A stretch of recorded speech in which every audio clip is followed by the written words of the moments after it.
And isn't it great to have the Prime Minister here tonight? Right here in Canada, of all places.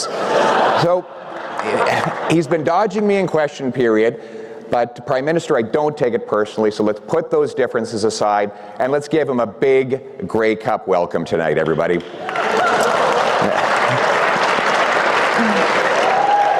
Well, that was a little bit more kind and gentle than in Winnipeg, where he got more booze than Elizabeth Bay's liquor cabinet. An economist, Mr. May is, Mr. Carney, of course, is an economist, and economists deal with incentives, and I understand he promised that the media outlet that gave him the biggest applause would get the biggest bailout tonight. But he is right about one thing. Canada does face an existential crisis and threats against our sovereignty from a foreign leader. Let's take a look at what we're dealing with here.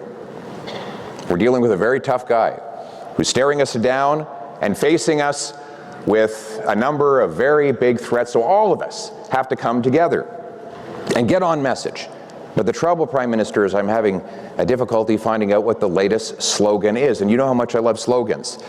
And we're all wondering how you went from elbows up to who cares? And we're told that the answer is that the big change happened when the President threatened you that if you didn't back down, then he would grab you by the pipeline. It certainly has been a busy time for the Prime Minister in international travel, checking on his investments, trade negotiations. If he's not been fighting for mom and pop shops like Brookfield, trying to get into Gulf states, we haven't seen such an altruistic champion of Canada's economy abroad since the Chinese lent us Dominic Barton. But the Prime Minister can't do this work all on his own. Dominic LeBlanc can't do it all for him either. I think Dominic now has more portfolios than any minister in Canadian history. I think he's just added heritage to it.